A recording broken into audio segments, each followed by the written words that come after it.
I hate to admit it, but it's hot. July was the hottest since they've been taking records. And it looks like month after month after month we are setting records. And baby, it's hot where we live. I don't know how it is where you are, but it's hot. And down in Louisiana, it's one of the worst storms on record. That in the center of the state, just terrible flooding, and we'll still be having a story about that. And Trump put in some conservatives, you know, more conservatives in his campaign. Yeah, how do you think things are going? Well, if he would stick to his message, and if he would talk about the economy, and if he would talk about jobs, and if he would stay on message, he would win some points.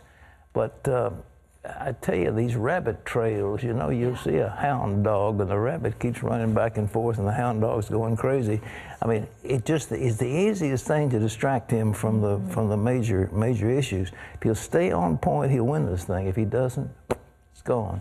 So anyhow, but it's hot. It's hot. And I have got a new horse, my old horse. Does he like the heat or no? Huh? Does he like the heat or no? Well, he came out of Florida, so it was hot down there. And he came from Spain before that, and it was fairly hot there. But my other horse had come from California, and it was hot there. But I missed him. But he got Lyme disease, got bit by a tick, and it was a terrible thing. But you know, you get very attached to horses. Yes, very well, attached. They're people. Huh? They're people. They're people, and this one was just extraordinary. I really loved him. So he's gone, and this other one, I haven't bonded with him yet, but hopefully I'll get there because he's a pretty horse. All right, maybe I'll show you some pictures later on. Well, it sounds like something out of a spy novel, an airplane full of cash, $400 million in cash to be exact, flying to, guess what, the terrorists in Iran, just as American hostages are being released. It once again raises the question, did the United States pay that money as ransom to get those hostages set free? Well, now there's a new report about just how and when all that money went from the United States to Iran. Caitlin Burke brings us the story. Emerging details from a new Wall Street Journal report depict a tightly scripted exchange. An Iranian cargo plane in Geneva, Switzerland, loaded with the equivalent of $400 million in cash, only allowed to depart after a flight with 3 freed Americans aboard takes off from Tehran. President Obama claims the payment was the first installment in a settlement reached with Iran to resolve a failed 1979 arms deal. But the connection to the Americans' release has lawmakers and administration critics questioning if it was actually a ransom payment. Republican National Committee Chairman Reince Priebus said it's time for the Obama White House to drop the charade. President Obama has foolishly put a price on the head of every American abroad, and it should be no surprise that Iran has since detained more U.S. citizens. Claims from one of the freed American hostages support the idea that the Obama administration paid for their release. Pastor Saeed Abedini said in an interview that they were kept waiting at the Iranian airport for more than 20 hours, a senior Iranian intelligence official explaining that their departure was contingent on the movement of a second plane. The Journal reports that the State Department denies Abedini's claims. GOP leaders say they plan to hold hearings on the payment next month, and they're already requesting more information on the transaction. Caitlin Burke, CBN News.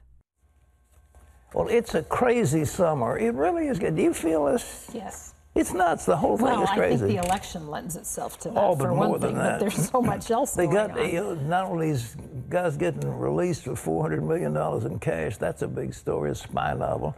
But one of our swimmers, Lochte, champion swimmer, says, I was held up at gunpoint in Rio. The cops down there said, well, we're not going to give you your passport. Well, he's already home and he doesn't care.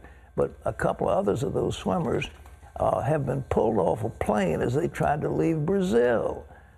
Oh, man, this is crazy. And yet they have, hey, you know, 3 of those girls, those American girls, young ladies, whatever, they did the hurdles, high hurdles. Oh, 3 of them won. Yeah.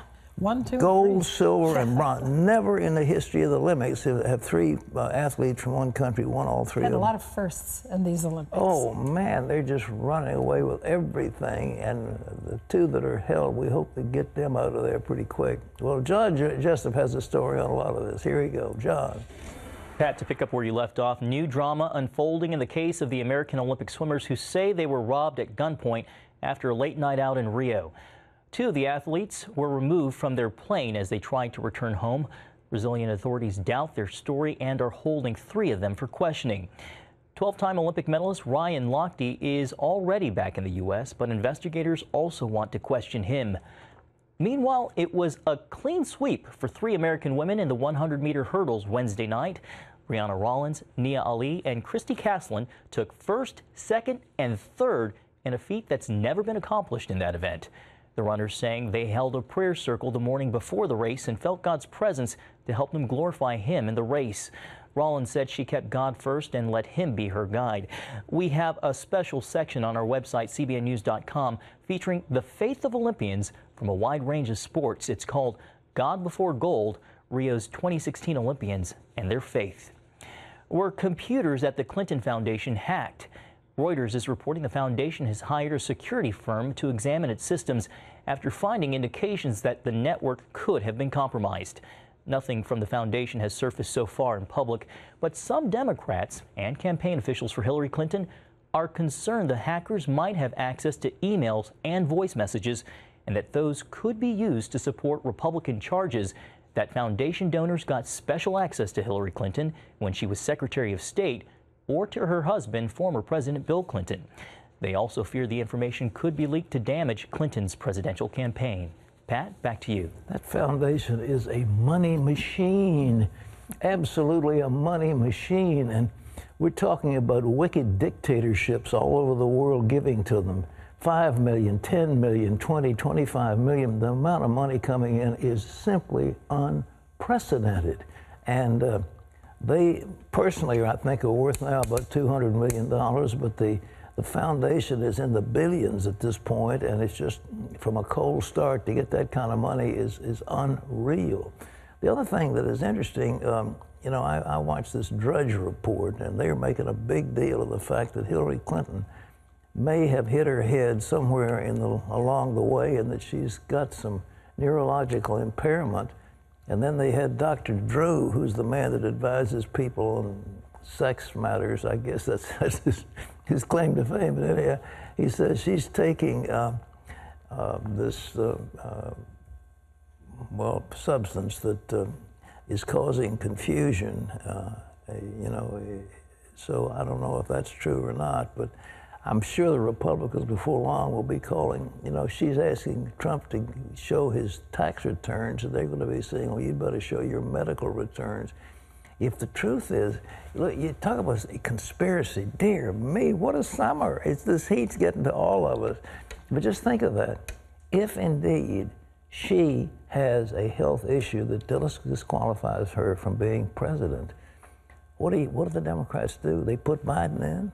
Is that? I don't know. They're certainly not going to put Tim Kaine in as their #1 man. He's okay as a vice president, but he's not coming in. So who would it be?